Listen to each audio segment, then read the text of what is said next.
Sejam todos bem-vindos de volta para o nosso segundo tempo, para a segunda parte do nosso curso de procedimento comum.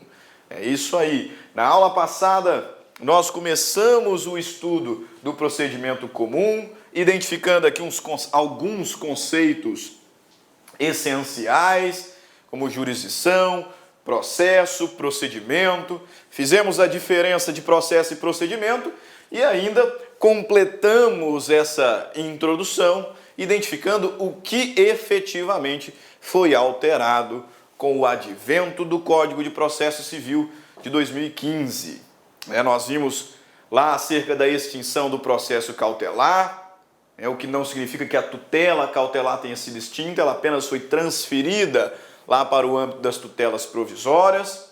E nós também falamos sobre o fim do procedimento sumário, de modo que agora nós podemos reconhecer que existem duas espécies de processo, processo de conhecimento, processo de execução, e que também existem, no que tange ao procedimento, o procedimento comum, os procedimentos especiais, e considerando a Lei 9.099, as leis do GEF e do GEFAS, os procedimentos do juizado especial. Então, na última aula, nós começamos a nossa conversa fazendo essa conceituação, fazendo esse paralelo entre Código Novo, Código Antigo, e adentramos efetivamente ao estudo do procedimento comum. Começando pelo começo, começando pelo início. Isso mesmo, começando pela petição inicial. Petição inicial que é o primeiro ato do processo, o instrumento por meio do qual o autor provoca a atuação jurisdicional. Okay? E aí, no que tange a petição inicial, nós verificamos que ela é um pressuposto de existência, porque só tem processo se tiver petição inicial, mas que ela também é um pressuposto de validade. Isso porque ela tem que preencher ali os requisitos, as formalidades do artigo 319, para que esse processo comece a se desenvolver de uma forma adequada, de uma forma válida.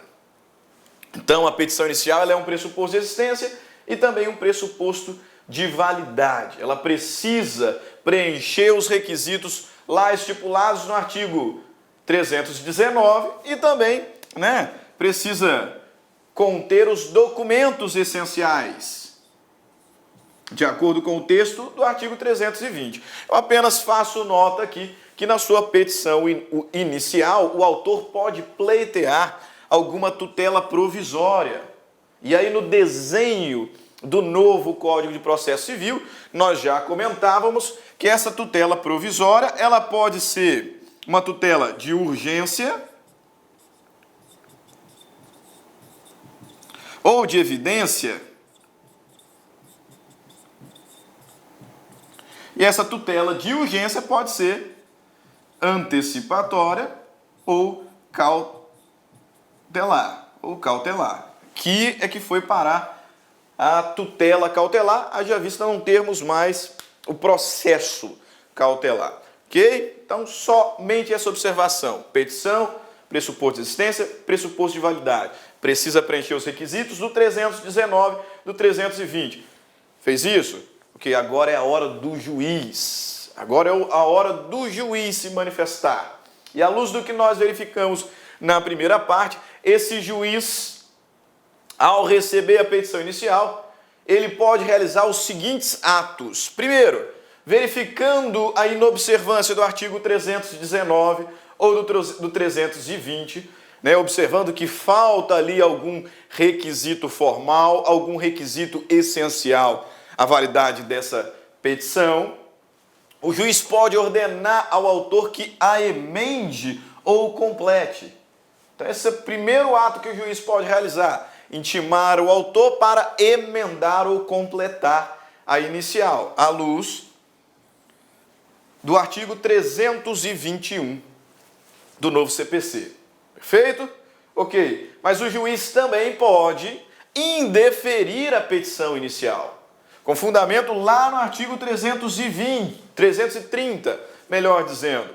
E o artigo 330 estabelece que o juiz pode indeferir essa petição inicial quando ela for inepta, na hipótese de ilegitimidade da parte, na hipótese de falta de interesse processual por parte do autor e, na última hipótese, quando for inobservada a regra prevista no artigo 321, ou seja, o juiz ordenar que o autor emende a inicial e no prazo de 15 dias ele não fizer isso.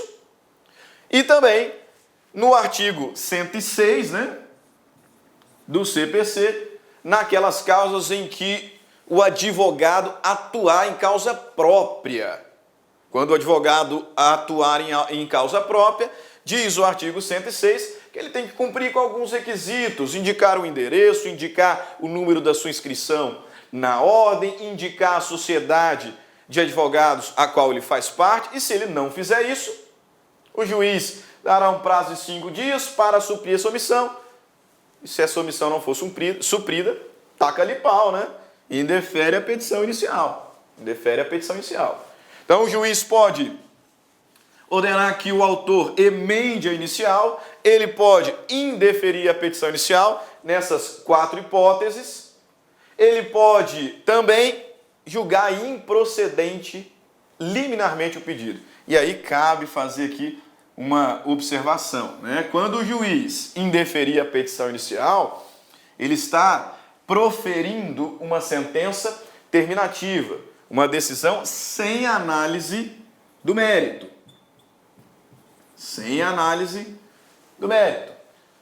Na hipótese em que ele julga improcedente liminarmente o pedido, ele está julgando o mérito. Ele está efetivamente proferindo uma decisão de mérito.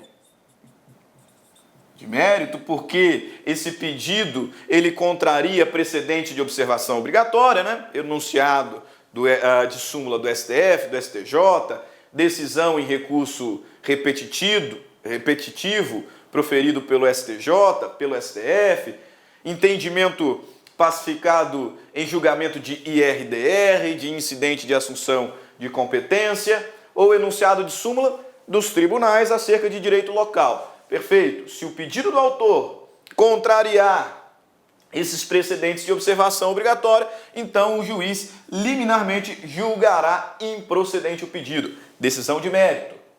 Além dos precedentes obrigatórios, o juiz também pode improceder liminarmente o pedido quando ele constatar desde logo a prescrição ou decadência.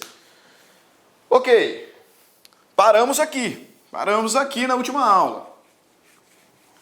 Mas você imagina o seguinte, o juiz ordenou ao advogado, ao autor, melhor dizendo, que ele emendasse a inicial. E no prazo de 15 dias, ele foi lá e fez isso. Emendou, deixou perfeitinha.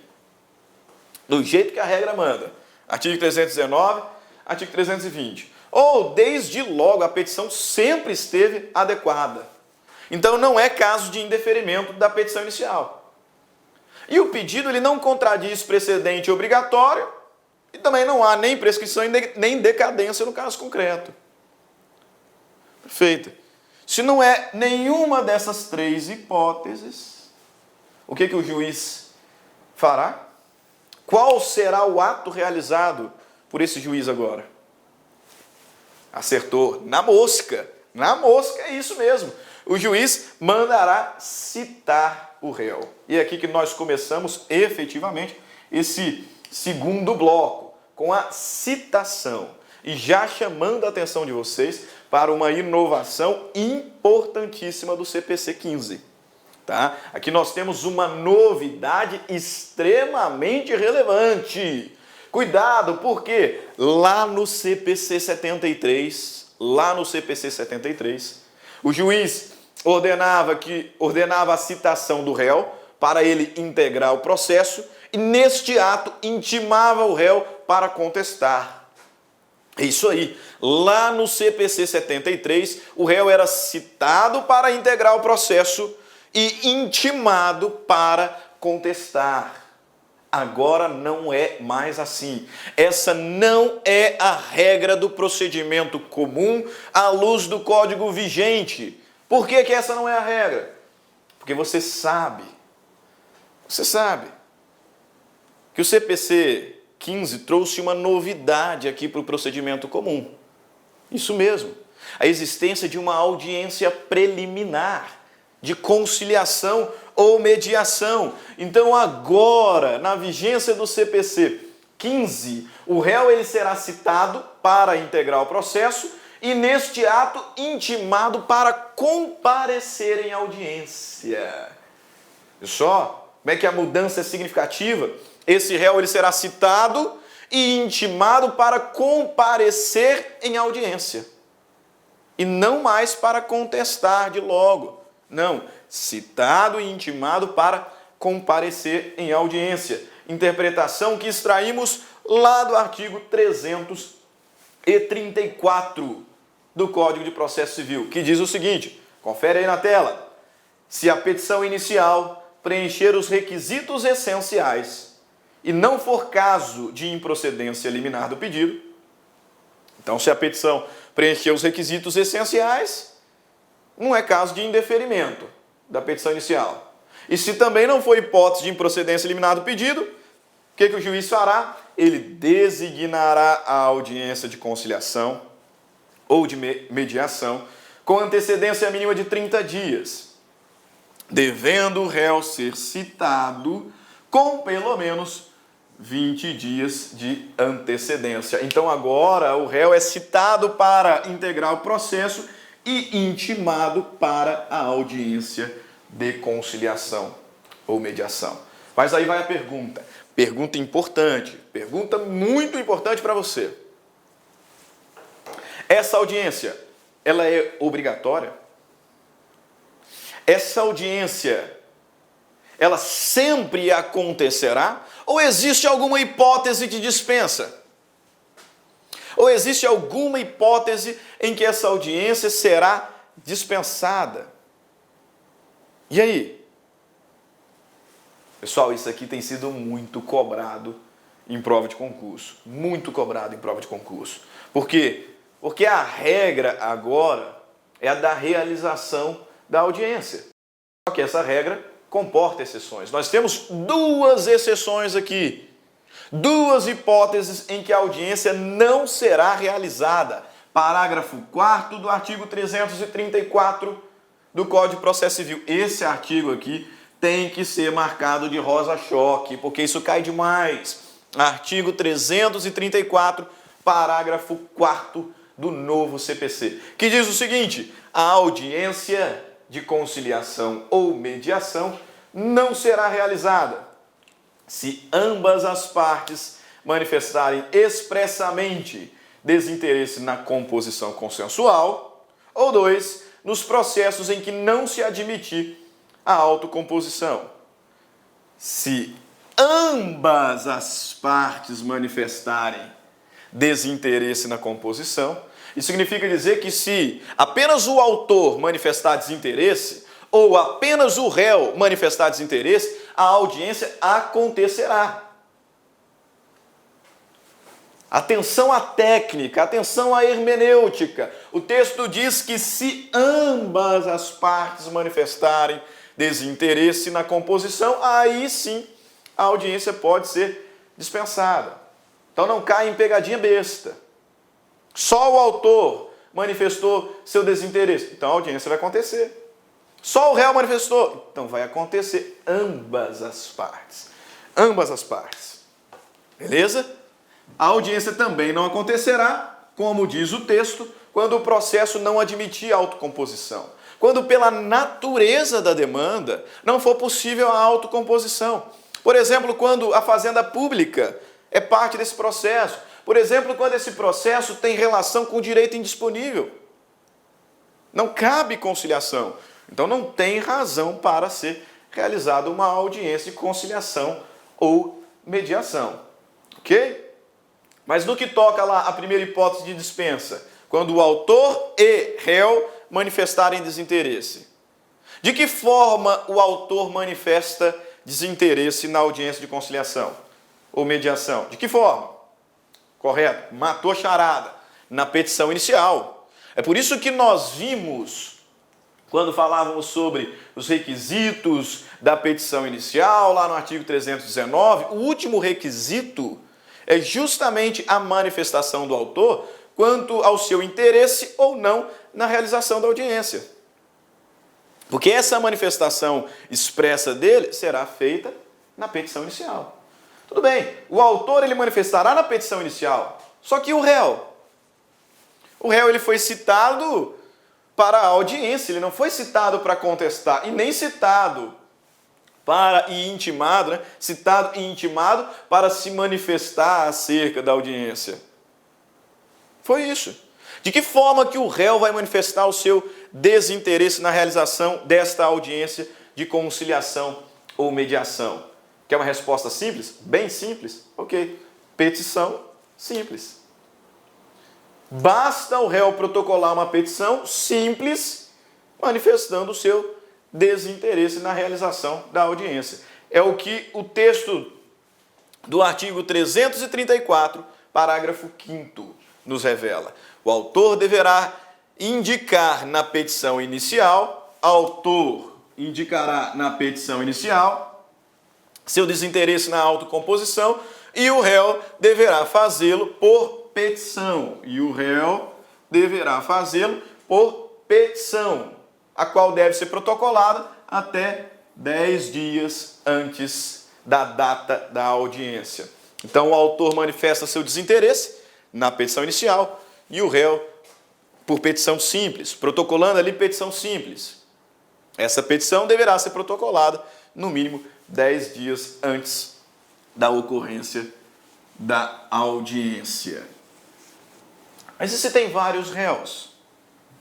Vai pensando aí, enquanto eu apago aqui o quadro. E se tem vários réus? E se tem vários autores?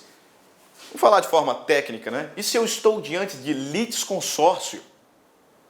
Como é que fica?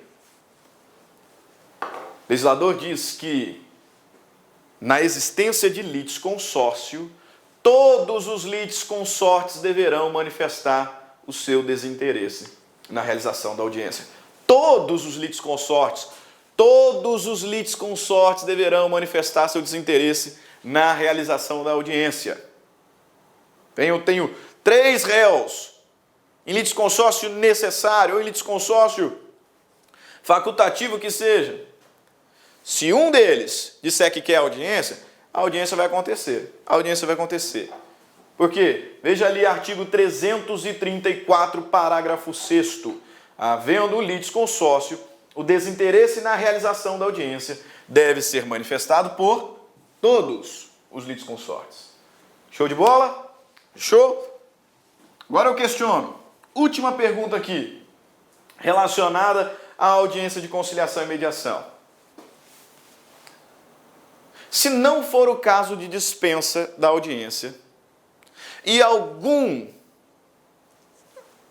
das partes, o autor ou o réu, faltar à audiência, o que acontecerá se alguma das partes injustificadamente não comparecer à audiência?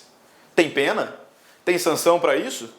Poxa vida, é a parte que tem interesse ou não tem interesse na realização da audiência. Se ela não for, porque simplesmente, acordei hoje, não quero conciliar. Hoje não estou num bom dia de conciliar, então eu não vou. Tem alguma pena para a ausência injustificada? A audiência de conciliação? Com certeza. Com certeza. E essa sanção está prevista no parágrafo 8º do artigo 334, que diz o seguinte: o não comparecimento injustificado do autor ou do réu à audiência de conciliação é considerado ato atentatório à dignidade da justiça.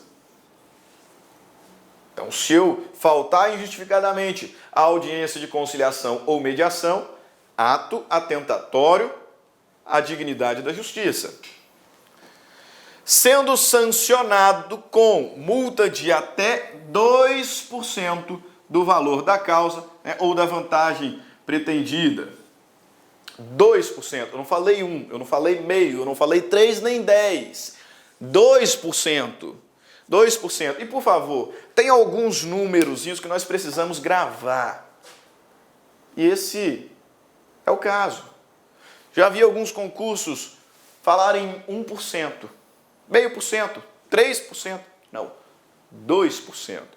Se autor ou réu injustificadamente faltar à audiência de conciliação, ele está cometendo ato atentatório à dignidade da justiça e, por consequência disso, será sancionado, tá? Com multa até 2% do valor da causa ou da vantagem econômica pretendida. Quem fica com a multa? Isso é simples, né? Se o autor faltar, o réu fica com o valor da multa. Se o réu faltar, o autor fica com o valor da multa. E assim você erra. E assim você acabou de não ser aprovado. Atenção, se liga aqui.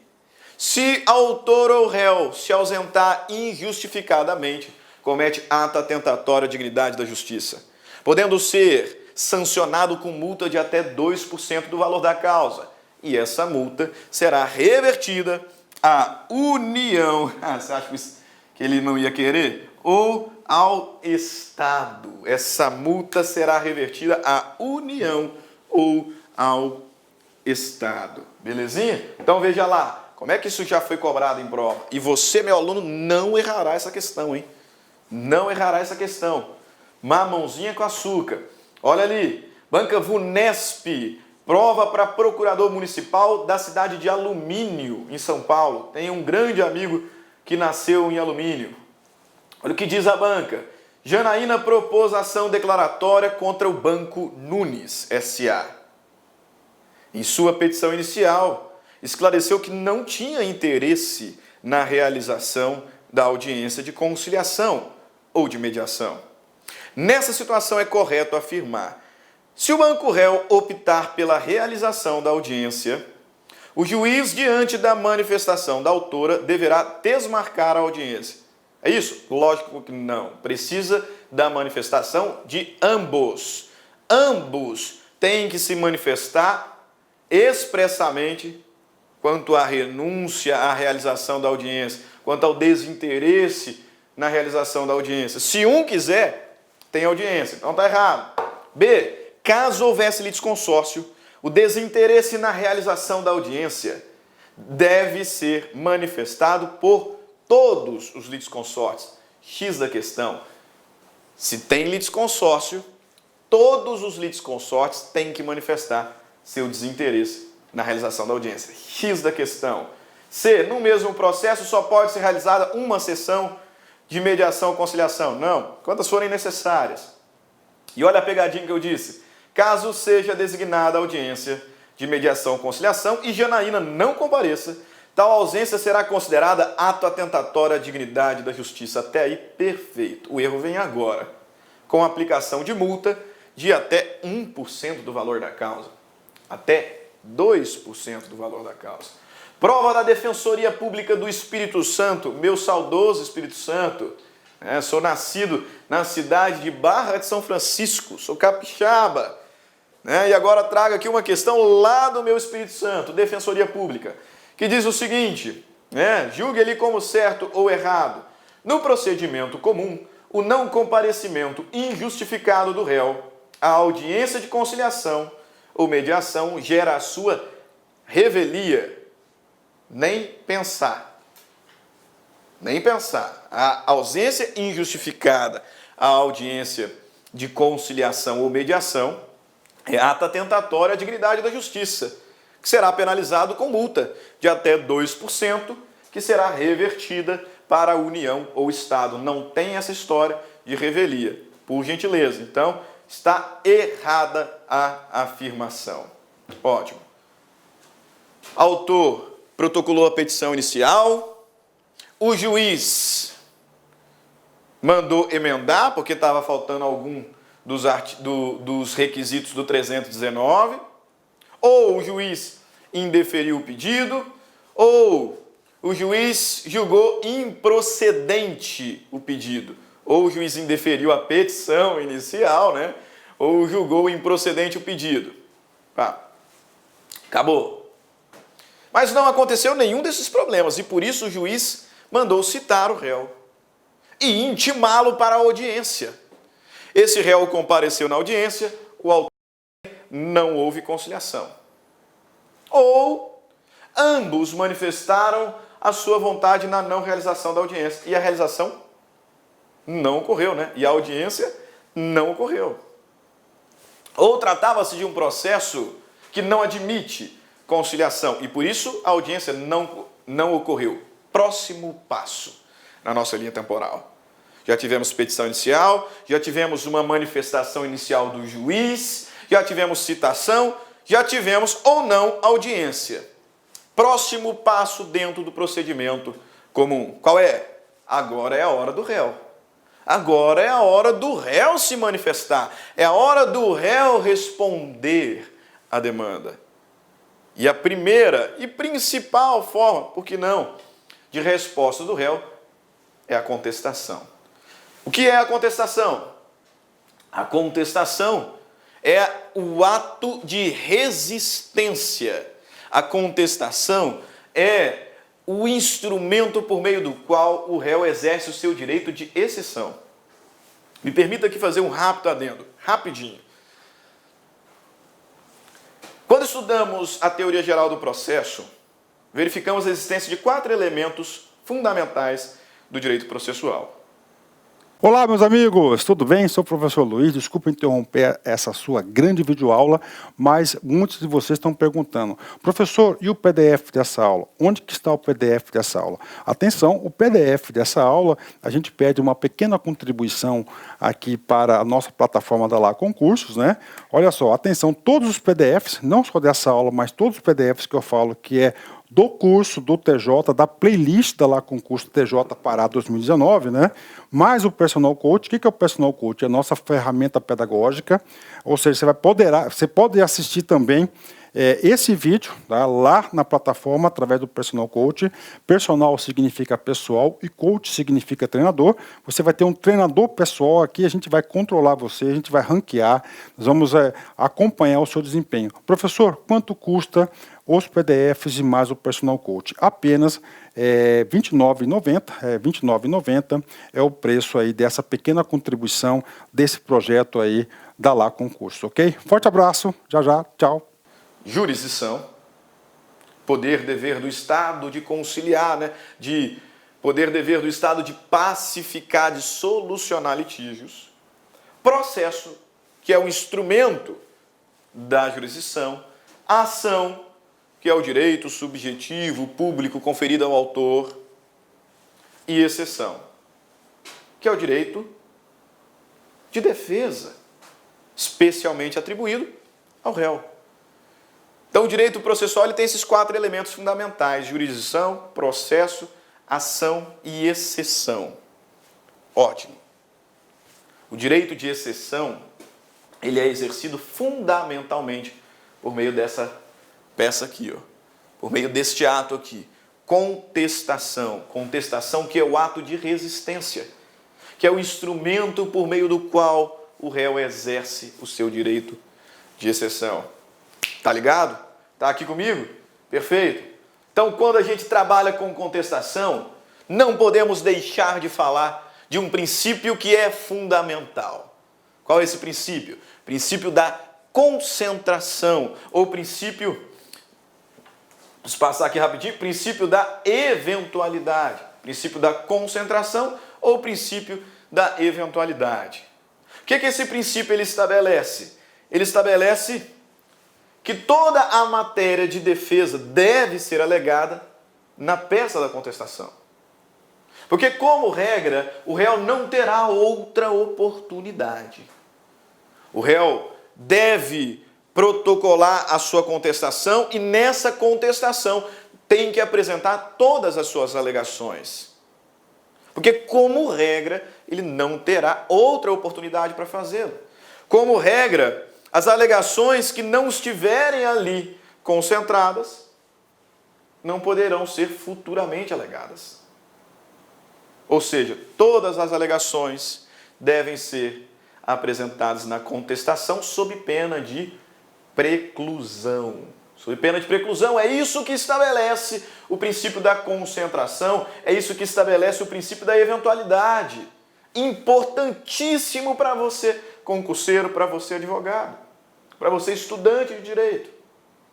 E esse princípio encontra guarida lá no artigo 336 do CPC, que diz assim: incumbe ao réu, na contestação, a alegar toda, tá bem aqui no cantinho, ó, toda a matéria de defesa, expondo as razões de fato e de direito com que impugna o pedido do autor, especificando as provas que pretende produzir. Toda, princípio da concentração, princípio da eventualidade. Esse princípio ainda é reforçado por meio do artigo 341, que diz o seguinte: incumbe também ao réu manifestar-se precisamente sobre as alegações de fato constantes da petição inicial, presumindo verdadeiras aquelas que não forem impugnadas. Princípio da concentração, tenho que colocar tudo, todas as minhas alegações ali naquela contestação e combater pretensão por pretensão e combater alegação por alegação que fora eventualmente apresentada na petição inicial, de forma precisa. Concentração, eventualidade. E aí, talvez você esteja se perguntando, não existe exceção, não? Professor, existe alguma possibilidade desse réu apresentar futuramente alguma alegação? Pelo princípio da concentração, tudo tem que estar aqui, na contestação. Mas se eventualmente ele se esqueceu de algo, existe a possibilidade do réu fazer alguma alegação em momento futuro? É lógico que existe. Toda regra tem a sua exceção. E aqui não é diferente. Aqui não é diferente. A regra geral é a da concentração. Só que a própria lei expressamente admite em algumas situações que o réu apresente alegações em momento futuro, sem sofrer as consequências, portanto, da preclusão. Quais são essas hipóteses? Confira comigo o artigo 342 do CPC, que diz o seguinte: depois da contestação, só é lícito ao réu deduzir novas alegações quando, três hipóteses, quando relativas a direito ou fato superveniente. Direito ou fato novo. Não existia naquela época. Então como é que eu ia alegar? Não tem bola de cristal. Se é fato novo, se é direito novo, se é fato superveniente, então eu posso alegar. É evidente que eu posso. 2. Quando competir ao juiz conhecê-la de ofício. Pessoal, esse aqui é importante, hein? Esse aqui é muito importante, muito importante. Tá comigo? Tá comigo? Esse inciso é extremamente relevante. O legislador está dizendo que naquelas matérias, ou melhor, aquelas matérias que o juiz possa reconhecer de ofício, se ele não reconhecer e se o réu não alegar na contestação, lá na frente o réu pode alegar. As matérias que podem ser reconhecidas de ofício pelo juiz podem também ser alegadas pelo réu na contestação e também em momento futuro. Por que isso, professor? Porque se o juiz pode reconhecer de ofício, tratam-se de matérias de ordem pública. E as matérias de ordem pública, elas podem ser alegadas a qualquer momento e em qualquer instância, qualquer grau de jurisdição. Tem lá um adendo com relação a recurso extraordinário e especial. Não é o caso de falarmos agora. Mas matéria de ordem pública, o juiz pode reconhecer de ofício e a qualquer momento a parte pode suscitar. Então esse inciso aqui é extremamente relevante. Depois da contestação, só é lícito ao réu deduzir novas alegações quando relativas a direito ou fato superveniente. 2. Quando competir ao juiz conhecer delas de ofício. Por quê? Porque são matérias de ordem pública. Matérias de ordem pública. Por fim, o réu também poderá alegar em momento futuro, depois da contestação, quando a lei expressamente autorizar. Por expressa autorização, puderem ser formuladas em qualquer tempo ou grau de jurisdição. Só o inciso terceiro, o inciso segundo não é a mesma coisa? Não. Se o juiz pode reconhecer de ofício, porque é matéria pública, matéria de ordem pública, e como matéria de ordem pública pode ser suscitada a qualquer tempo e grau de jurisdição, uma coisa. Agora, existem algumas permissões legais de alegações que o réu pode fazer a qualquer momento, qualquer grau de jurisdição, mas que o juiz não pode reconhecer de ofício. Então é disso que o inciso terceiro está falando. Daquelas hipóteses que o juiz não pode reconhecer de ofício, mas que por expressa previsão da lei, o réu pode alegar a qualquer momento o grau de jurisdição. Dê algum exemplo, professor? Dá algum exemplo, sim. Com certeza. Decadência convencional. A decadência convencional não pode ser alegada de ofício, não pode ser, melhor dizendo, reconhecida de ofício pelo juiz, mas pode ser alegada a qualquer tempo e grau de jurisdição pelo réu. Então é também exceção ao princípio da concentração. Voltemos aqui um pouquinho, né? Você percebeu que eu pulei um slide, então voltemos aqui, né? Não quebrei o nosso raciocínio naquela hora, mas é importante trabalhar agora esse ponto. Qual é o prazo da contestação? Eita, perguntinha fácil, hein? Sonho de todo concurseiro. Qual é o prazo de contestação? É óbvio, professor, 15 dias. Beleza, você está certinho. Absolutamente certo. Chegar aqui um pouquinho mais perto. Quando é que esse prazo começa? O prazo é de 15 dias. Cá para nós, essa pergunta é muito fácil. Quando é que esse prazo começa? Porque antigamente o réu ele era citado para integrar o processo e intimado para contestar. Agora ele é citado para integrar o processo e intimado para comparecer em audiência. E ainda existe a possibilidade da audiência não ocorrer porque ambas as partes dispensaram expressamente ou porque o processo não admite conciliação. E aí, quando é que começa o prazo de 15 dias para contestar? Vem comigo, vem para a lei, porque a lei aqui é clara. Artigo 335 do CPC, artigo importante. Vale a pena marcar de rosa choque aí no seu vadimécum. Artigo 335. O prazo de 15 dias para contestar começa a contar da data da audiência de conciliação.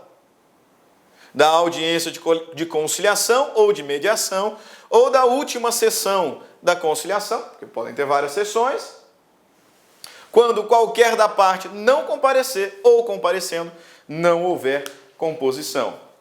Então o prazo começa a contar da data da audiência, tá? Quando ela não acontecer porque alguém faltou, ou quando acontecendo, não tenha havido autocomposição. Então, daquela data, conta aí 15 dias úteis para a contestação. Ok? Primeira hipótese. Mas e se essa audiência não acontecer por manifestação de ambas as partes? O autor manifestou seu desinteresse na petição inicial e o réu, agora, com 10 dias de antecedência no mínimo, protocolou sua petição manifestando também seu desinteresse na audiência de conciliação. Quando é que começa a correr esse prazo de 15 dias para contestar? Inciso 2º. O prazo de 15 dias começa a contar da data do protocolo dessa petição de cancelamento da audiência de conciliação ou mediação proposta pelo réu.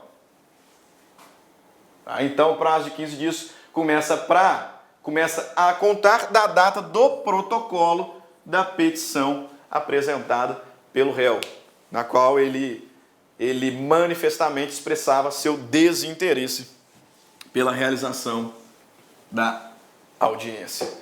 Show de bola! Mas e naquelas hipóteses em que o processo não admite conciliação? E naquelas hipóteses que não teremos a audiência de conciliação? Então não tem como começar a correr depois dela. Mas nós não teremos, não é porque as partes renunciaram, porque as partes expressamente desistiram. Porque senão começaria a contar do protocolo da petição de cancelamento apresentada pelo réu, a audiência não acontecerá porque o processo não admite por sua natureza. E aí? Aí eu vou para a regra.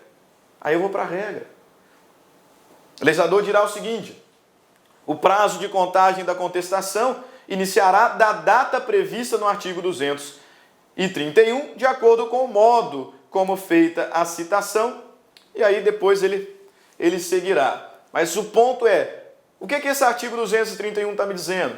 Ele está estabelecendo a regra acerca do início de contagem dos prazos. E essa regra estabelece o seguinte, que os prazos eles começam a contar do aviso de recebimento, do AR, no caso de citação, intimação, né, por correio, da data de juntada do mandado cumprido ou do término do prazo do edital.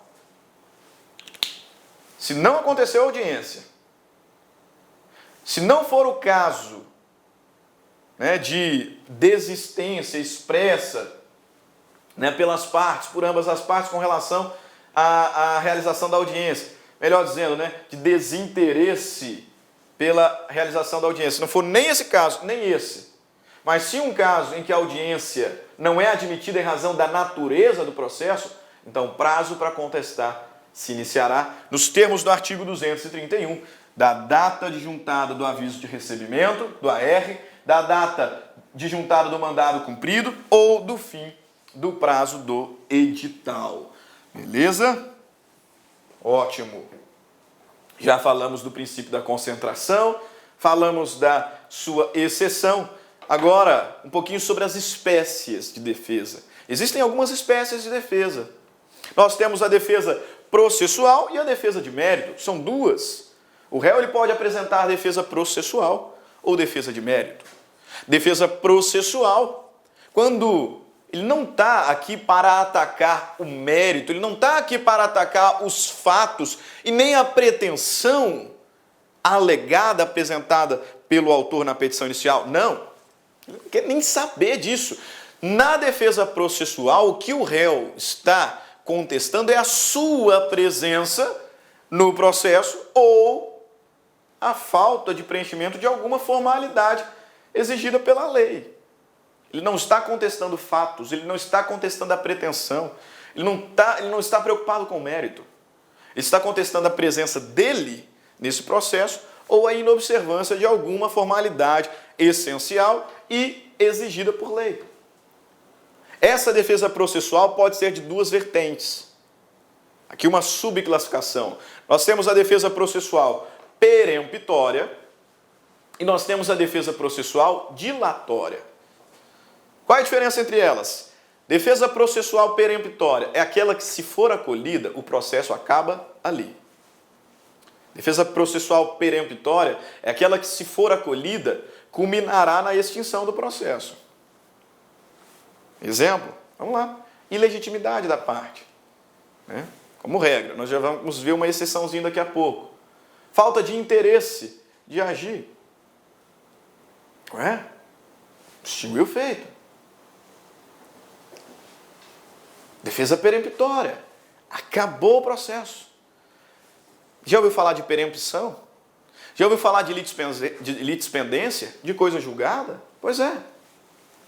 Se tiver litispendência, se tiver coisa julgada, se tiver perempção, o processo acaba ali. Então, defesa peremptória é aquela defesa processual que, se acolhida, culminará na extinção do processo. Alguns exemplos aí, falta das condições da ação, perempção, litispendência, coisa julgada, o processo acaba. Agora, nós temos também a defesa processual dilatória. E como o nome sugere, se a defesa processual dilatória for acolhida, o processo não acabará. Ele atrasará. O acolhimento da defesa processual dilatória atrasará o curso do processo. Porque nós vamos ter que consertar o que está de errado aqui. Dois exemplos. Seremos breves porque temos muitas coisas ainda para trabalhar. Dois exemplos de defesa processual dilatória. Impedimento do juiz, alegação de impedimento. 2, incompetência. Dois casos que, na vigência do novo CPC, não culmina em extinção do processo. Vai atrasar o processo. Então, defesa processual dilatória. Mas nós temos a defesa de mérito. E na defesa de mérito, a contestação é com relação aos fatos deduzidos. A defesa de mérito, a contestação é em relação à pretensão deduzida pelo autor na petição inicial. Não estou preocupado com técnica processual. Não estou discutindo se as formalidades foram preenchidas ou não, se eu tinha que estar aqui ou não, se eu sou legitimado passivo ou não. Estou atacando diretamente os fatos narrados. Estou atacando diretamente o direito suscitado pelo autor, a sua pretensão. Defesa de mérito. Agora, defesa de mérito, né? Não tem ali previsão expressa no Código de Processo Civil, por isso é que eu quero retornar um pouquinho. Quanto à defesa processual. Quanto à defesa processual. Artigozinho importantíssimo do atual Código de Processo Civil. Qual é esse artigo? Artigo 337. Outro artigo aí que você tem que marcar de rosa choque, com bastante destaque. O que estipula esse artigo 337? Justamente o rol de defesas processuais. As chamadas, você que é advogado, você que está estudando ainda, você que está preparando para o concurso, as chamadas preliminares de contestação. É isso mesmo, as preliminares de contestação são defesas processuais. E aí o legislador me traz expressamente alguns exemplos dessas defesas processuais, dessas preliminares de contestação. Quais são? Veja ali, ó. Incumbe ao réu, antes de discutir o mérito, alegar a inexistência ou nulidade de citação, a incompetência absoluta ou relativa, a incorreção do valor da causa, a inépcia da petição inicial, a perempção, a litispendência, a coisa julgada, a conexão, a incapacidade da parte, defeito de representação ou falta de autorização, a convenção de arbitragem, a ausência de legitimidade ou interesse processual, a falta de caução ou de outra prestação que a lei exija como preliminar e a indevida concessão do benefício de gratuidade da justiça. Preliminares de contestação, defesas processuais. Muitas, né? Só que tem duas aqui que a gente precisa destacar. Duas que sobrelevam em importância em relação às demais, ao menos para você, concurseiro. Quais são? Primeira delas, a incompetência relativa. A incompetência relativa. Primeira delas. Segunda, a convenção de arbitragem. Está aqui no inciso 10º, ficou ali no cantinho. Mas a convenção de arbitragem. Por que eu quero destacar essas duas? Primeiro, com relação à incompetência relativa. Na vigência do Código de Processo Antigo, a incompetência relativa ela era alegada por meio de exceção. Uma peça, exceção de incompetência relativa. No novo CPC, não. No novo CPC, tanto a incompetência absoluta quanto a incompetência relativa são alegadas, devem ser alegadas em preliminar de contestação. Pegou? Então, cuidado, pegadinha famosa. Cai na sua prova que a incompetência relativa deve ser alegada por meio de exceção. Não, senhor. Não, senhor. Dá um tapa na prova. Essa aqui eu sei. Agora, tanto a incompetência absoluta quanto a incompetência relativa devem ser alegadas em preliminar de contestação. Só que tem um detalhe. A incompetência absoluta, se eu não alegar, como é uma matéria que o juiz pode reconhecer de ofício, né? Estou aqui diante de uma exceção ao princípio da concentração. Posso alegar a qualquer momento, posso alegar em momento futuro. A incompetência absoluta, porque a incompetência relativa você não pode. A incompetência relativa você só pode alegar em sede de preliminar de contestação. Se você não alegar em preliminar de contestação a incompetência relativa, ela não pode ser acolhida, ela não pode ser reconhecida de ofício pelo juiz. De modo que, considerando o princípio da concentração, precluiu. Já era, prorrogou-se a competência daquele juízo que originariamente era incompetente. Pegou? Captou a mensagem? A incompetência relativa ela deve ser alegada na contestação. E somente na contestação. Princípio da concentração. Não posso alegar futuramente. E no mesmo sentido, é a alegação de existência de convenção arbitral. Por isso que eu destaquei as duas. A convenção arbitral também não pode ser reconhecida de ofício pelo juiz. Por consequência, eu tenho que alegá-la na minha contestação. Princípio da concentração, da eventualidade. Se eu não alegar a existência de convenção arbitral aqui na minha contestação, significa que eu aceito a atividade jurisdicional. Pegou a mensagem? É isso aí. Competência relativa e convenção de arbitragem devem ser alegadas em sede de contestação. E só contestação. Não terei oportunidade de alegar isso futuramente. Beleza? Show de bola? Então eu separei aqui alguns artigos que merecem ser destacados, alguns parágrafos, melhor dizendo, né? Lá do artigo 337, né? Separei aqui alguns parágrafos que merecem destaque. O artigo 337, por si só, já tem muito destaque. Você vai pegar seu canetão rosa, choque, e vai marcar incompetência relativa e a convenção de arbitragem. Porque essas duas só posso alegar em contestação.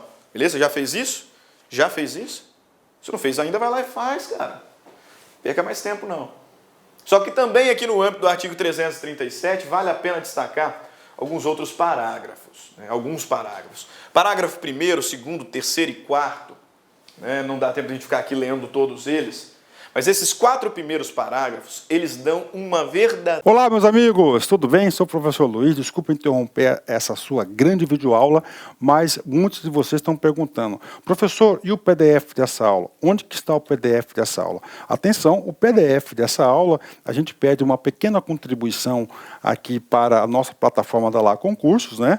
Olha só, atenção, todos os PDFs, não só dessa aula, mas todos os PDFs que eu falo que é do curso do TJ, da playlist da Lá Concurso TJ Pará 2019, né? Mais o Personal Coach. O que é o Personal Coach? É a nossa ferramenta pedagógica, ou seja, você pode assistir também esse vídeo, tá, lá na plataforma através do Personal Coach. Personal significa pessoal e coach significa treinador.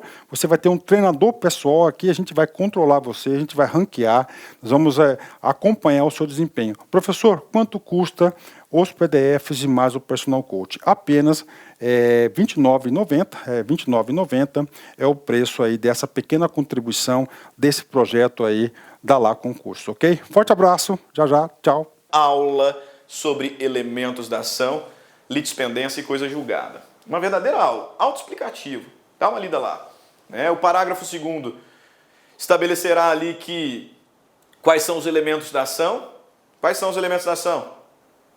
Partes, autor e réu, pedido e causa de pedir.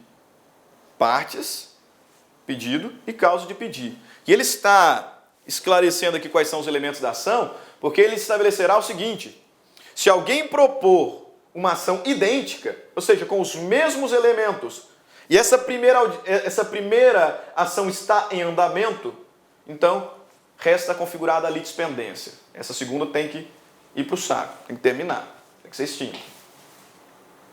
Se alguém propor a mesma demanda, porque os elementos são os mesmos, parte, pedido, causa de pedir, há uma outra ação que já foi julgada e a sentença transitou em julgado, essa segunda ação tem que morrer. Tem que ser extinta. Por quê? Porque está infringindo coisa julgada. Então esses 4 parágrafos dão uma verdadeira aula sobre elementos da ação e sobre litispendência e coisa julgada. Lá, verifica se é litispendência ou a coisa julgada quando reproduz a ação anteriormente ajuizada. Quando que eu reproduzo a ação anteriormente ajuizada? Quando os elementos da ação são os mesmos. Uma ação é idêntica à outra quando possui as mesmas partes, mesma causa de pedir e pedido. Parágrafo 3º. A litispendência quando se repete uma ação que está em curso, em andamento. Parágrafo 4º. A coisa julgada quando se repete a ação que já foi decidida por decisão transitada em julgado. Parágrafo 5º, beleza, não tem nada a ver aqui com a matéria. Vai trazer o que nós já falamos, vai estabelecer o quê? Que, excetuada a convenção de arbitragem e a incompetência relativa, o juiz conhecerá de ofício das matérias enumeradas nesse artigo. Então esse parágrafo 5º aqui também tem muita importância, porque ele está dizendo o quê? Incompetência relativa, convenção de arbitragem não podem ser reconhecidas de ofício pelo juiz. Todo o resto do 337 pode. Significa, para o réu, que incompetência relativa, cláusula, convenção arbitral, ele só pode alegar na contestação. O resto do 337, como o juiz pode conhecer de ofício, são exceções ao princípio da concentração. Ele pode alegar a qualquer momento. E aqui, já caminhando para o fim da contestação, alegação de ilegitimidade. Um adendo muito rápido. Você sabe, melhor dizendo, quais são as espécies de intervenção de terceiro? Estou ouvindo gente falando em oposição. Estou ouvindo gente falando em nomeação à autoria. Cara, isso é código de 73. No código de 73, nós tínhamos as seguintes intervenções de terceiro. A assistência, que na verdade nem estava no rol da lei, né? Mas pacificamente considerava-se uma intervenção de terceiro. A assistência, a denunciação da lide, o chamamento ao processo, a oposição e a nomeação à autoria. Oposição e nomeação à autoria, caiu. Não são mais modalidades de intervenção de terceiro. E como o código queria 5, então ele colocou mais 2 no lugar. Quais são? Incidente de desconsideração da personalidade jurídica e o amicus curiae. Então fica aqui a dica. É isso mesmo, a dica. A dica. A de assistência, D de denunciação da lide, I de incidente de desconsideração da personalidade jurídica, C de chamamento ao processo e A de amicus curiae. A dica. Nós temos aqui, ó, as 5 espécies de intervenção de terceiros previstas no novo CPC. A dica: assistência, denunciação da lide, incidente de desconsideração da personalidade jurídica, chamamento ao processo e amicus curiae. O que aconteceu com a oposição? A oposição se transformou num procedimento especial. E o que aconteceu com a nomeação à autoria? A nomeação à autoria foi parar aqui no artigo 338. Foi parar aqui no artigo 338, como uma modalidade de correção do polo passivo. Não uma intervenção de terceiro, correção do polo passivo. Olha o que o texto diz: alegando o réu na contestação ser parte ilegítima ou não ser o responsável pelo prejuízo invocado, o juiz facultará ao autor em 15 dias a alteração da petição inicial para a substituição do réu. Nomeação à autoria. Não é mais uma forma de intervenção de terceiro, mas sim uma modalidade de correção do polo passivo prevista aqui no artigo 338. Só isso. E o 339 completa. Quando alegar a sua ilegitimidade, incumbe ao réu indicar o sujeito passivo da relação jurídica discutida sempre que tiver conhecimento, sob pena de arcar com as despesas processuais e indenizar o autor pelo prejuízo decorrente da falta de indicação. Imagina que alguém propôs uma ação reivindicatória, que discute propriedade, contra o caseiro. O caseiro nem posse tem, ele é detentor. Ele não tem legitimidade passiva para estar, né, aqui presente nesse processo. Ele não tem legitimidade passiva para essa demanda. Mas é evidente, ele sabe quem que é o dono.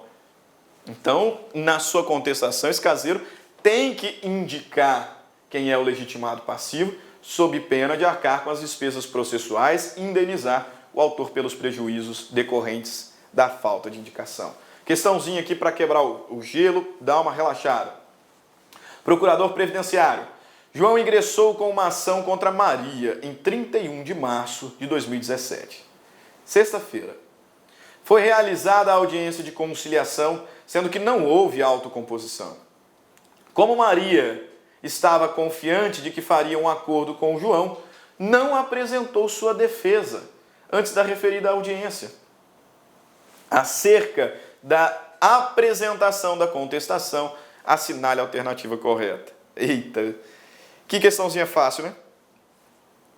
A Maria estava confiante que não ia ter, que teria autocomposição e por isso, antes da audiência, ela não apresentou contestação. Quem disse que ela precisava apresentar contestação antes da audiência? Não precisa não, bobo. Contestação é depois. Então, olha lá as respostas. Qual é a alternativa correta? Maria deveria ter apresentado contestação até o momento inicial da audiência. Ah, para de migué. Não existe isso não. B. Maria será declarada revel em audiência. Mas nem abriu o prazo ainda para contestar e ela já é revel? Ixi, balela. O prazo de 15 dias para a apresentação da contestação terá início na data da audiência de conciliação. Corretíssimo. A outra está falando em prazo de 10 dias. Esquece. Questãozinha simples. Beleza? Mas nós estamos tratando sobre resposta do réu. E a primeira resposta é a contestação, onde ele vai se defender, onde ele vai exercer o seu direito de exceção. Só que esse réu é mau. Esse réu é mau. Ele não quer só se defender, não. Ele quer contra-atacar. Tem como ele contra-atacar? Tem. Por meio da segunda forma de resposta, que é a chamada reconvenção. A reconvenção é um ato processual por meio do qual o réu apresenta uma pretensão em face do autor. Ele não está se defendendo, não. Ele está apresentando uma pretensão em face do autor. Ele está demandando o autor. Isso é possível? É possível. Por meio da reconvenção. Reconvenção é um ato processual de contra-ataque, não só de defesa. É um ato processual por meio do qual o réu ele apresenta uma pretensão em face do autor. E por consequência disso, esse processo ele tem uma ampliação dos seus limites objetivos. Como assim, professor? É porque a partir de agora, esse processo ele não tem mais apenas uma ação do autor contra o réu. Ele tem duas ações. Uma do autor contra o réu e outra do réu contra o autor. Então ampliou-se o objeto processual. Por isso que a doutrina reconhece de forma absolutamente pacífica. Quando o réu, ele propõe que ele apresenta uma reconvenção, reconvenção tem natureza de ação. Tem natureza de ação. Por isso temos uma ampliação objetiva do objeto, uma ampliação objetiva do objeto, uma ampliação objetiva do processo. Porque agora um só processo com duas ações, uma ação do autor contra o réu e uma do réu contra o autor. Observe aí o artigo 343, que já me traz uma novidade. Você se lembra que no CPC 73, a reconvenção ela era apresentada em peça apartada? Eu contestava e reconvinha autonomamente? Pois é, não mais agora. Princípio da economia, princípio da simplicidade, Olha o que o legislador me diz no artigo 343. Na contestação é lícito ao réu propor reconvenção para manifestar pretensão própria, conexa com a ação principal. No bem da verdade, isso aqui não é aquela conexão, não. Basta afinidade aqui das pretensões, tá? Na contestação é lícito ao réu propor reconvenção para manifestar pretensão própria, conexa com a ação principal ou com fundamento de defesa. Então, contra-ataque, ampliação objetiva do processo. Duas ações no mesmo processo, uma do autor contra o réu, uma do réu contra o autor. Reconvenção. Alguns detalhes interessantes sobre a reconvenção que nos importa destacar nesse momento. Primeiro, se o réu está propondo uma demanda agora em face do autor, em benefício, em privilégio do princípio do contraditório, eu tenho que dar oportunidade para esse autor se defender. É disso que o parágrafo 1º está dizendo. Proposta a reconvenção, o autor será intimado na pessoa do seu advogado para apresentar resposta, para se defender no prazo de 15 dias. Mas eu tenho duas ações e essas duas ações são autônomas. Eu questiono, se agora que o autor se deparou com uma reconvenção, ele desiste da ação que havia proposto. Se agora que o autor foi surpreendido com a reconvenção apresentada pelo réu, ele fala assim, quer saber isso aqui? Eu vou acabar me dando mal, eu vou desistir dessa ação. E aí?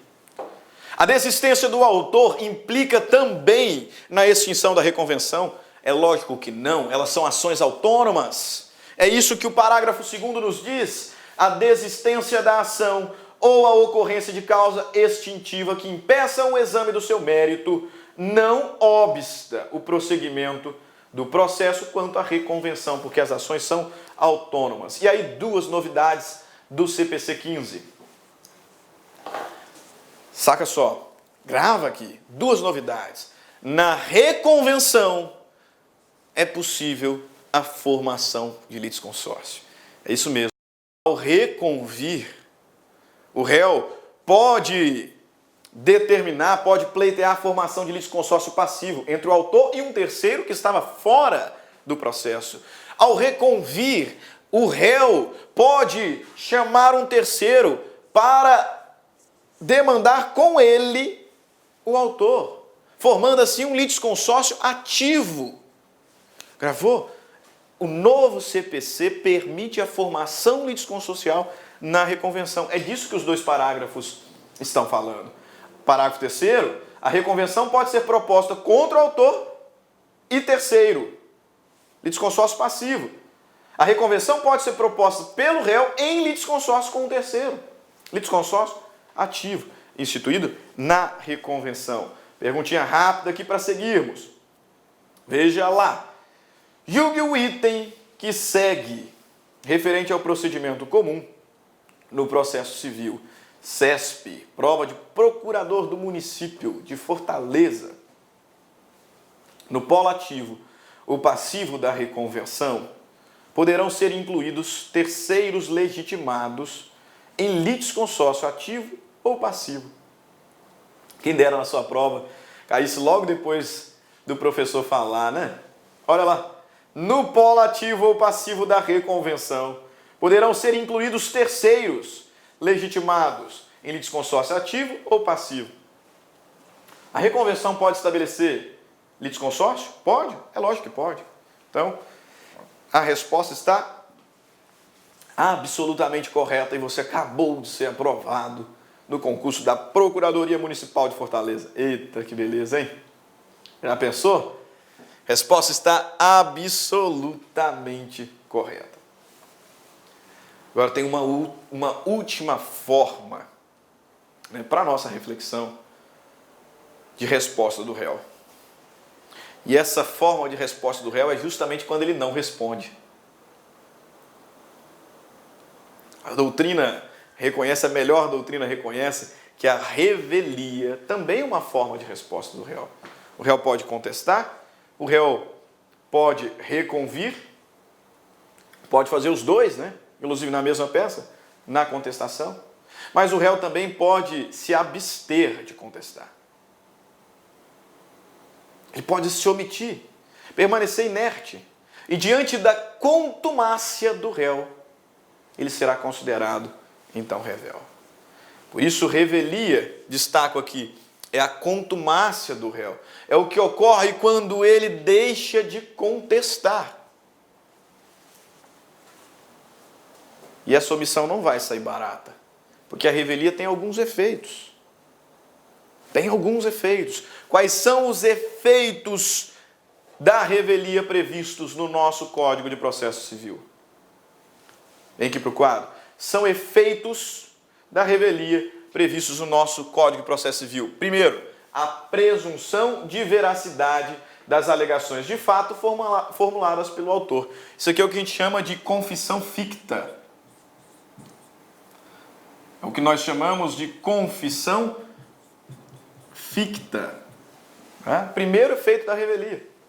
Os fatos alegados pelo autor na inicial serão presumivelmente considerados como verdadeiros. Presunção de veracidade dos fatos alegados pelo autor.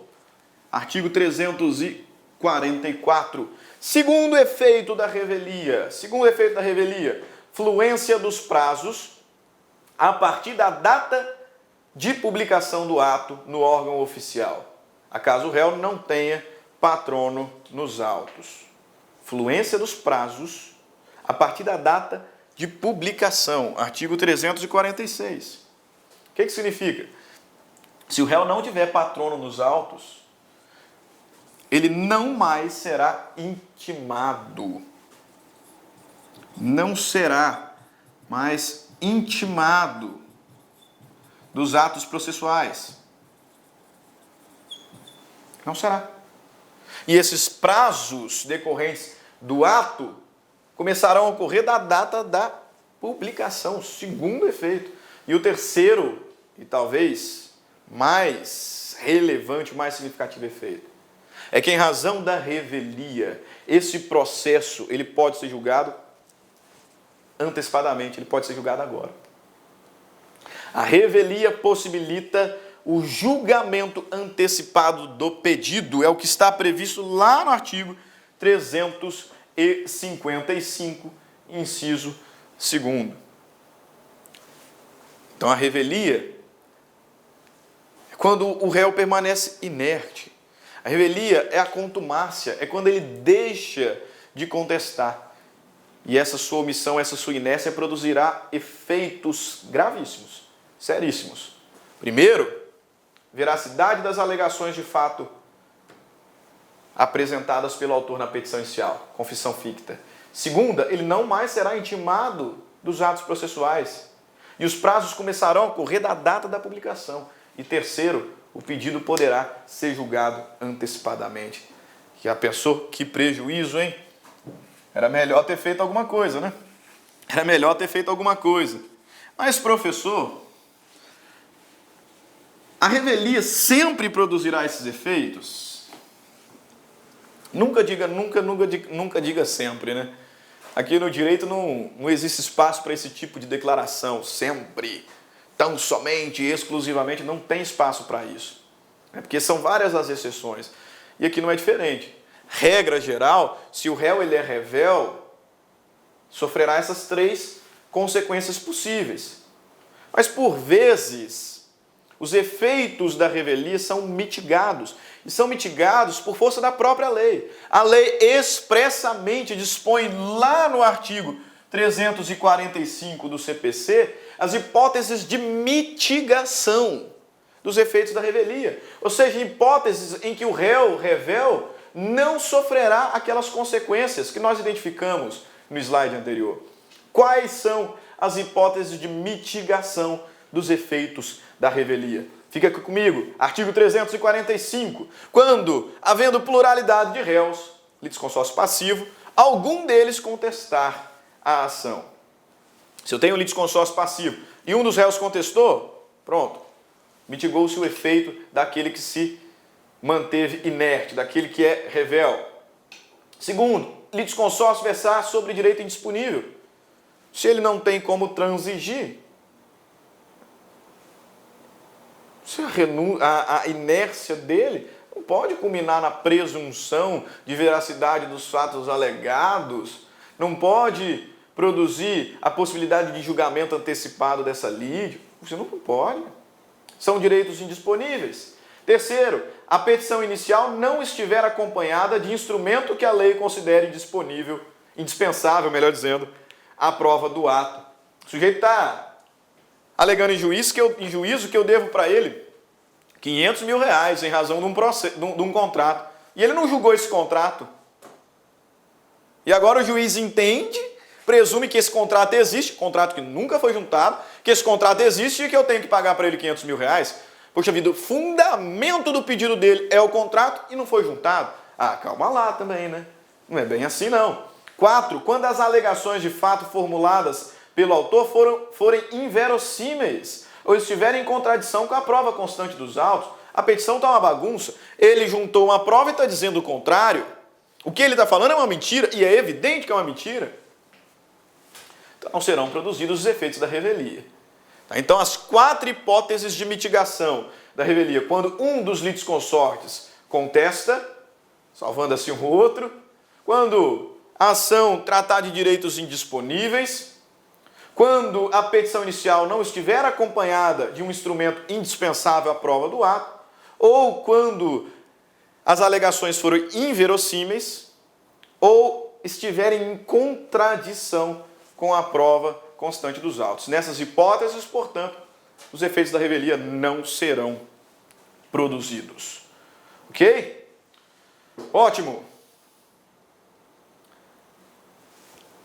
A petição inicial foi protocolada, o juiz se manifestou pela emenda, pelo indeferimento da petição ou pela improcedência liminar do pedido.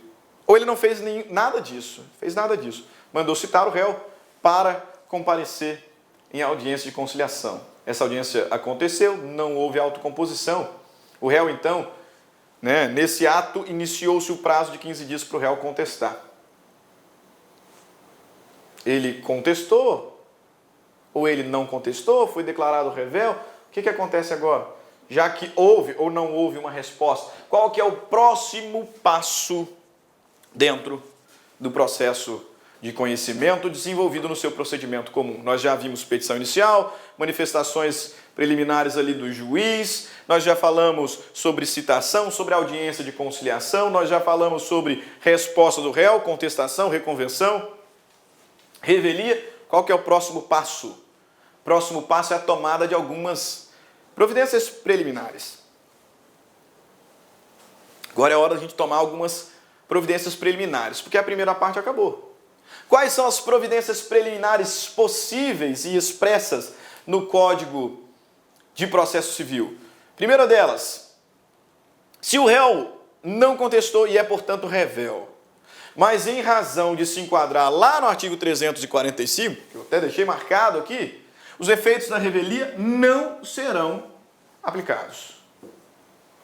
O réu é revel, mas em razão de se enquadrar no artigo 345, os efeitos da revelia não serão aplicados, não serão deduzidos. O que deve o juiz fazer agora? Volta a bola para ele. Diz o legislador lá no artigo 348 que, não sendo a hipótese de incidência dos efeitos da revelia, o juiz intimará o autor para que especifique as provas que pretende produzir.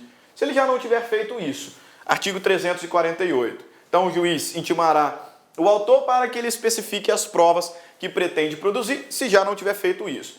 Mas como nós estamos falando da hipótese de não aplicação dos efeitos da revelia, de mitigação dos efeitos da revelia, o autor, o réu, mesmo revel, ainda pode apresentar provas. É isso. O legislador está dizendo lá no artigo 349 que, sendo essa hipótese de não aplicação dos efeitos da revelia, que estão lá previstos no artigo 345, será lícito ao réu revel produzir provas para demonstrar que os fatos apresentados pelo autor não são verdadeiros. Inteligência do artigo 349. Isso em se tratando de réu revel, que por se enquadrar no artigo 345, não sofrerá os efeitos da revelia. Imagine você que o réu, ele contestou. Ele não é revel, não. Ele contestou. E tendo contestado, inclusive, alegou fato impeditivo, modificativo ou extintivo do direito do autor. Por exemplo, o autor ajuizou uma ação de cobrança referente a um contrato que, de acordo com a sua alegação, não foi cumprido. Aí o réu chega na contestação e diz: lógico que foi cumprido. Aqui a quitação, extinguiu o direito do autor. Ou o réu chegou e falou: excelência, com a devida vênia, até há aqui inadimplência, mas não é quanto ao todo. Houve um adimplemento parcial. Portanto, essa alegação está modificando o direito do autor. Ou ele chega e fala assim: excelência, realmente eu não paguei os 500 mil, mas eu dei a minha Ferrari em pagamento, dação em pagamento. E bem, são todas espécies, são todas modalidades aqui de alegações apresentadas pelo réu na sua contestação que impedem, que modificam ou que extinguem o direito do autor, caso sejam acolhidas. Por essa razão, o juiz tem que autorizar, tem que dar a oportunidade para o autor agora se manifestar acerca dessas alegações. Afinal, elas estão impedindo, modificando ou extinguindo o seu direito. Feito então essa, meus queridos amigos, concurseiros, concurseiras, essa aqui é uma hipótese de réplica que é oportunizada ao autor. Se ao contestar o réu alegou fato impeditivo, modificativo ou extintivo, agora o juiz tem que dar a oportunidade para o autor, né, manifestar-se, para o autor protocolar a sua réplica. É isso que diz o Código de Processo Civil. Fala lá, se o réu alegar fato impeditivo, modificativo ou extintivo, será concedido prazo de quê? Se o réu teve prazo de 15, então prazo de 15 também. Para que o autor agora produza suas provas ou faça suas alegações, para que o autor seja ouvido. Ok? Perfeito. Agora imagine que o réu contestou. E ele, na verdade, ele não alegou nenhum fato impeditivo, modificativo ou extintivo. Só que ele alegou uma preliminar de contestação. Ele apresentou aqui uma defesa processual, peremptória ou até mesmo dilatória. Ele suscitou alguma daquelas hipóteses previstas no artigo 337. E aí? E agora, José? É isso aí. Essas alegações influenciarão diretamente no pleito que está sendo apresentado pelo autor. Portanto, mais uma vez, tem que ser dada a oportunidade para o autor se manifestar e produzir aqui eventuais provas. Réplica. Então, veja bem, no que toca ali as providências preliminares, sendo o réu revel, mas em relação ao qual não serão produzidos os efeitos da revelia, aquelas hipóteses previstas no artigo 345, o juiz intimará o autor para que ele especifique as provas que pretende produzir, se não tiver feito isso. E o réu revel, mas com relação a quem não estão sendo produzidos os efeitos da revelia, também poderá, aqui será autorizado que ele apresente provas. Ponto.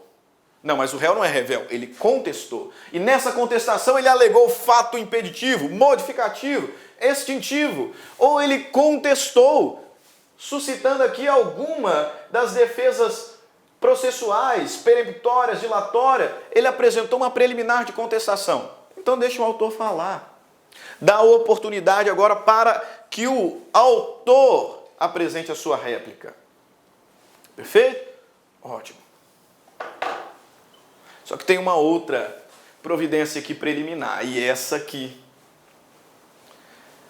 vale ter atenção. Essa aqui é importante. Aquela que o legislador considera, né? Nomeia, identifica como julgamento conforme o estado do processo. Apresentada a petição inicial, audiência de conciliação, não teve conciliação, contestação ou não. Agora, o juiz pode, em algumas situações, até mesmo colocar fim em tudo. Colocar fim em tudo. Terminar o processo, julgar o processo. Julgar o processo. Quais são as hipóteses que a lei prevê, que a lei permite de julgamento conforme o estado do processo? Primeira hipótese, prevista lá no artigo 354, uma hipótese de extinção do processo. O legislador diz assim, vem comigo. Artigo 354, ocorrendo qualquer das hipóteses previstas no 485 ou no 487, inciso 2º e 3º, o juiz proferirá sentença. Opa! Artigo 485, o que é isso? Decisão sem análise do mérito. Sem análise do mérito, né? Senão vai ficar muito grande, né? Sem mérito. E esse artigo 487, ele já está falando de decisões com análise de mérito, com mérito. Só que ele está se referindo àquelas decisões que a doutrina costuma chamar de falso julgamento de mérito. Por quê? Porque o juiz não se aprofundou no seu exercício cognitivo. Porque desde logo ele reconheceu prescrição e decadência, por exemplo. O juiz ele não se aprofundou, ele não exauriu o seu trabalho, a sua função cognitiva, porque desde já ele percebeu a prescrição, ele percebeu a decadência. Você sabe que prescrição e decadência são institutos do direito material, portanto estão relacionados ao mérito. Tendo sido identificado isso, o juiz pode agora, nesse momento, julgar o processo. Julgar o processo sem extinção do mérito, fundamentado no 485, ou com extinção do mérito, fundamentado, ou com análise do mérito, melhor dizendo, fundamentado no 487, incisos 2º e 3º. Tá? O legislador ainda chama atenção no parágrafo único, né, que essa decisão de extinção do processo, ela pode ser relacionada com apenas uma parte. E aqui, pessoal, tome um certo cuidado, porque veja bem, se ele decidir quanto ao todo, ele está proferindo uma sentença. Qual é o recurso que cabe contra a sentença? Esse mesmo, apelação. Mas imagine que o juiz, ele identificou aqui causa de julgamento conforme o estado do processo, mas relacionada a apenas um dos pedidos. Então ele vai agora julgar, só que ele vai julgar parcialmente. O processo vai continuar com o restante, com relação ao restante. Qual é o recurso cabível em relação a essa decisão que ele proferiu? Que para muitos doutrinadores, inclusive, tem até natureza de sentença. Discordo, porque não põe fim ao processo. Mas alguns costumam dizer que sim, porque inclusive pode ser uma decisão de mérito. Qual é o recurso cabível diante do julgamento parcial, conforme o estado do processo? Agravo de instrumento.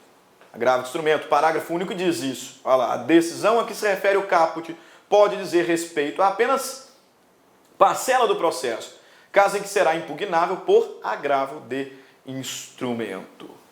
Beleza? Então, o juiz pode extinguir o processo nessa oportunidade. Ele pode extinguir o processo. Proferir uma sentença sem análise do mérito, ou até mesmo com análise do mérito. Esse falso mérito, essa falsa análise do mérito, porque ele não se aprofundou no exercício da atividade cognitiva. Ele reconheceu decadência, prescrição. O decadência e prescrição são direito material, são institutos do direito material, então é mérito. Mas ele não se aprofundou na sua atividade cognitiva. Então ele está extinguindo o processo. Está extinguindo o processo. Se ele extinguir no todo, apelação. Se extinguir parcialmente, agravo de instrumento. Por que eu estou fazendo essa distinção? Porque adiante o legislador diz que esse julgamento conforme o estado do processo pode ser um julgamento antecipado de mérito. Pode ser um julgamento antecipado de mérito. Julgamento antecipado de mérito. Quais essas hipóteses? Quando que ele pode fazer isso? Artigo 355. O juiz julgará antecipadamente o pedido, proferindo sentença com resolução de mérito, quando não houver necessidade de produção de outras provas. É suficiente. Ou quando... Olha o problema. Olha aquele último efeito da revelia. Quando o réu for revel e ocorrer o efeito previsto no artigo 344, que é aquela confissão ficta, e não houver requerimento de prova na forma do artigo 349.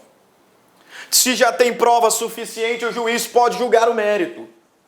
E sendo o réu revel, contra quem serão produzidos os efeitos da revelia, o que não está enquadrado no artigo 345, agora o juiz pode então julgar o mérito. Julgar o mérito, conforme o estado do processo. E a última observação que realizamos aqui, com relação ao julgamento conforme o estado do processo, é que, especificamente, o artigo 356 diz da possibilidade de julgamento antecipado parcial do mérito. É possível que ele não sentencie o processo colocando assim fim nele.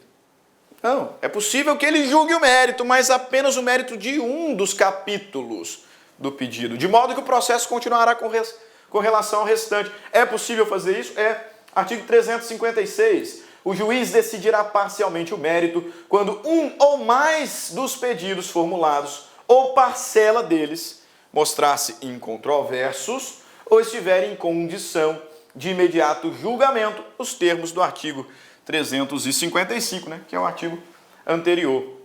É o revel ou tem prova suficiente. Captou a mensagem? Captou a mensagem? Então, nesse momento, o juiz pode simplesmente extinguir o feito, proferindo uma sentença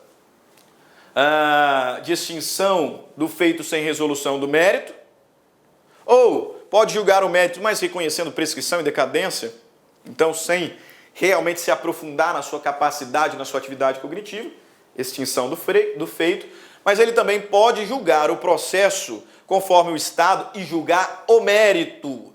Julgar o mérito porque já tem prova suficiente. Julgar o mérito porque o réu é revel e contra ele está se aplicando o efeito da confissão ficta.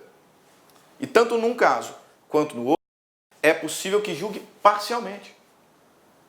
E quando julgar parcialmente, o recurso cabível para impugnar essa decisão é o agravo de instrumento. Se todo o processo for julgado com análise de mérito, sem análise de mérito, apelação. Se parcialmente ele for julgado, agravo de instrumento. Ok? Beleza, então a gente está já aqui caminhando para o final do procedimento comum. Já estamos caminhando aqui para o final do procedimento comum. Tivemos um monte de coisa, né? Petição inicial, primeira manifestação do juiz, mandou citar o réu e intimá-lo para audiência. Teve audiência ou não teve audiência? Fato é que abriu o prazo de contestação. Ele contestou ou não contestou?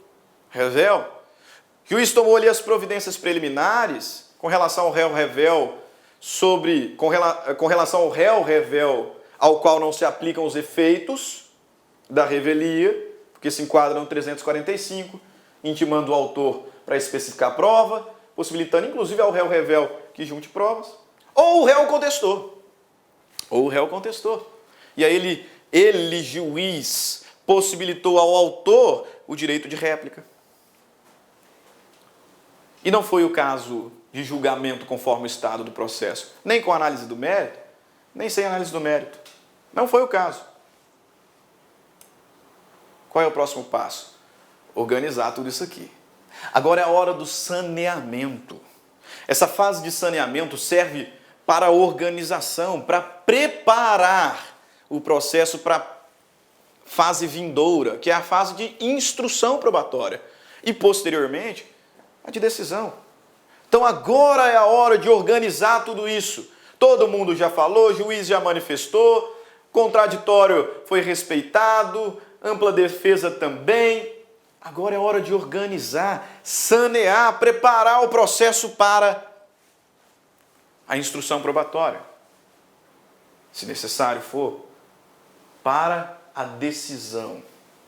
E o legislador diz lá no artigo 357, não ocorrendo nenhuma das hipóteses deste capítulo, julgamento conforme o estado do processo, deverá o juiz, em decisão de saneamento e organização do processo, fazer o quê? Resolver as questões pendentes, algumas questões processuais, forma, etc.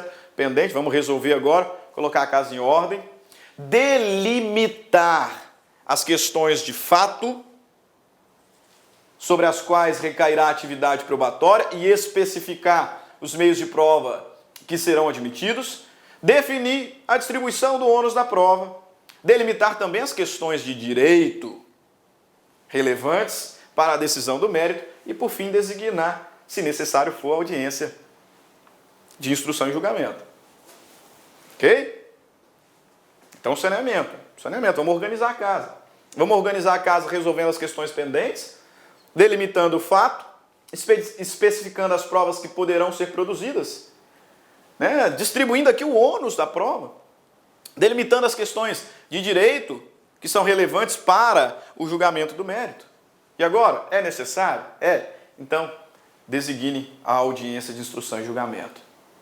Chegando no final, hein? Audiência de instrução e julgamento.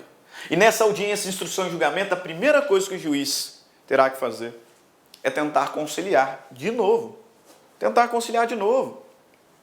A autocomposição sempre é melhor. Então, o artigo 359 diz lá que, instalada a audiência, o juiz deverá conciliar as partes, deverá tentar conciliar as partes. não teve conciliação, não deu. Teve audiência de conciliação e não rolou. Aqui na audiência de instrução e julgamento, o juiz tentou conciliar, também não rolou. Beleza, então vamos agora instruir as provas orais. Isso. Agora é hora de instruir as provas orais. Artigo 361 vai dizer: as provas orais serão produzidas, agora nesse momento, em audiência, ouvindo na seguinte ordem. Também não tem bagunça, aqui tem ordem. Qual é a ordem da produção das provas orais? Primeiro, perito e assistente técnico.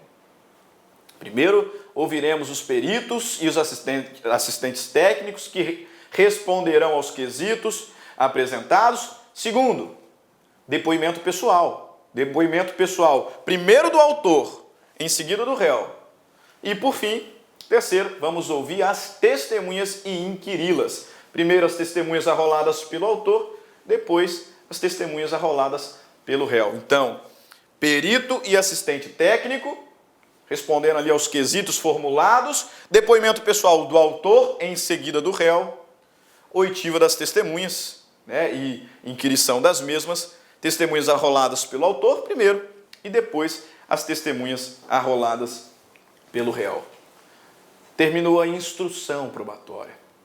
Agora é a hora de dar a palavra aos saudosos advogados, para que eles apresentem ali as suas alegações finais. É isso que diz o artigo 364, confira ali.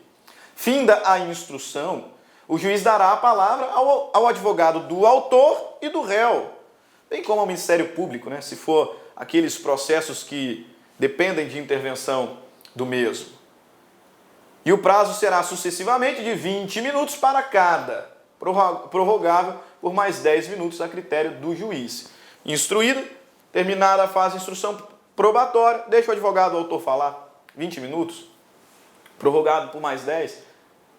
Deixa o advogado do réu falar, 20 minutos, prorrogável por mais 10. Deixa o MP, se é um processo que depende da presença dele, deixa o MP falar. Agora chega uma questão interessante, né? Na prática, é comum termos a manifestação oral dos advogados? Não é, você bem sabe disso. A maioria das vezes são apresentados os memoriais escritos. E são apresentados por permissão legal. A lei autoriza, parágrafo 2º do 364, quando a causa apresentar questões complexas de fato ou de direito, o debate oral, essa manifestação oral dos advogados, poderá ser substituído por razões finais escritas, que serão apresentadas pelo autor e pelo réu, bem como pelo Ministério Público, se for o caso de sua intervenção, em prazos sucessivos de 15 dias, assegurada a vista dos autos. Então, tentou a conciliação, instruímos as provas orais, né, ouvimos os peritos, que responderam aos quesitos, as partes prestaram os seus depoimentos pessoais, autor, réu, ouvimos as testemunhas do autor, do réu. Fim da instrução, advogado do autor, 20 minutos, prorrogado por mais 10. Advogado do réu, 20 minutos, prorrogado por mais 10. Ah, mas a questão é complexa. Então substitui esse debate oral por razões finais escritas. Tem problema, a lei autoriza que o autor apresente suas razões escritas, que o réu apresente suas razões escritas, que o Ministério Público apresente suas razões escritas em prazo sucessivo de 15 dias, assegurado vista dos autos. Agora é hora do quê? Encerrado o debate, encerrado instrução, encerrados os debates ou oferecidas as razões finais escritas, agora é hora do quê? Agora é hora de concluir a nossa aula. Por quê? Diz o artigo 366 do Código de Processo Civil. Encerrado o debate ou oferecido as razões finais escritas, o juiz, então, proferirá sentença em audiência ou no prazo de 30 dias. E com isso, o processo aqui, no primeiro grau, se encerra. Sendo possível, evidentemente, né, e voluntariamente, a interposição dos recursos cabíveis. Nesse caso, apelação, né? Apelação. Pois é, o procedimento comum acabou. E para concluir a nossa aula, porque eu sei que nós falamos de bastante coisa, nós trabalhamos diversos temas. Então, para concluir e fechar com chave de ouro essa nossa aula, com chave de ouro nessa nossa aula, e você não errar isso em concurso nenhum, e você sair daqui PhD em procedimento comum. Embora seja um mero curso objetivo, né? Bastante coisa ainda para frente, provas, etc. Mas para você gravar em definitivo na sua mente, como é que se desenvolve o procedimento comum da petição inicial até a sentença? Vamos aqui para o nosso fluxograma. Relembrando o fluxograma que apresentamos no início dessa aula, no início dessa parte 2 do curso de procedimento comum. Como é que o procedimento comum começa mesmo? Petição inicial, pressuposto de existência, pressuposto de validade. Essa petição inicial precisa observar os requisitos do artigo 319. E na petição inicial, o autor pode requerer, né, alguma tutela provisória, de urgência, de evidência, urgência antecipatória, cautelar, não é isso? Perfeito, apresentada a petição inicial, o juiz vai se manifestar. E o juiz pode se manifestar determinando que o autor emende a sua inicial no prazo de 15 dias ou indeferindo a petição inicial. Caso de inépcia, na hipótese de ilegitimidade, de carência de interesse processual por parte do autor, se o juiz mandou o autor emendar e ele não emendou, se o advogado não respeitou os requisitos lá do 106 e no prazo de 5 dias não supriu essa omissão, então o juiz indeferirá a petição inicial. Indeferimento de petição inicial, o julgamento sem análise do mérito. Mas o juiz pode, desde agora, julgar o mérito pela improcedência. É isso mesmo, o juiz pode, desde já, julgar improcedente o pedido. Porque esse pedido afronta precedente de observação obrigatória. Ou porque, desde já, o juiz reconhece prescrição ou decadência. Então, agora, já inicialmente, liminarmente, o juiz pode julgar improcedente o pedido. Mas se não for nenhum desses casos, o curso normal do processo será com a citação. Citação do réu e intimação concomitante para comparecimento na audiência de conciliação ou mediação, que pode ser dispensada nas hipóteses previstas do artigo 334, né? Quando ambos manifestarem expressamente desinteresse ou quando o processo não admitir conciliação, sendo realizada ou não sendo realizada. Então é hora do prazo de resposta que se iniciará da data da audiência de conciliação, ou se ela não aconteceu por vontade das partes, da data do protocolo da petição de cancelamento apresentada pelo réu, ou se o processo não admite conciliação, vou lá para a regra, da data da juntada do AR, do mandado cumprido, ou do exaurimento do prazo do edital. 15 dias, você sabe. Prazo de 15 dias. Algumas pessoas têm prazos especiais, tá? Ministério Público, Fazenda Pública, que é representado por defensor público. Os litisconsortes, quando representados por advogados distintos, de escritórios distintos, e não sendo os autos eletrônicos, esse povinho aqui, de vermelho, eles têm prazo de 30 dias. O prazo da contestação é de 15. Prazo da contestação é de 15. Mas se for o Ministério Público, se for a Fazenda Pública, se for alguém representado por defensor público, ou se forem litisconsortes, com advogados distintos, de escritórios distintos, e não sendo os autos eletrônicos, então o prazo será de 30 dias. Para quê? Para contestar. Lembra do princípio da concentração? Toda a matéria deve ser alegada nessa contestação, sob pena de preclusão, com aquelas exceções que nós já vimos. Na contestação, preliminarmente, o réu pode apresentar a sua defesa processual, peremptória ou dilatória. E quando alegar ilegitimidade, ele deve, se souber, indicar quem é a pessoa legítima, para figurar ali no polo passivo, né? Aqui nesse método, nessa técnica de correção do polo passivo, é onde foi parar a nomeação, a antiga nomeação, a autoria do CPC 73. Só que esse réu, ao contestar, ou independentemente da contestação, ele pode reconvir, artigo 343, e ele pode responder silenciando. Revelia. Revelia prevista lá no artigo 344. Passada essa fase aqui de resposta, então, próximo passo dentro do procedimento comum são as providências preliminares, que são algumas.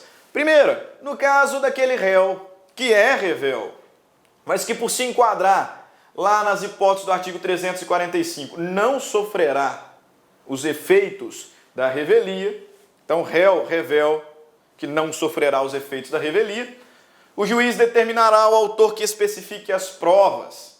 Se já não tiver feito, artigo 348. E o réu revel poderá produzir provas, artigo 349. Ou, se esse réu contestou,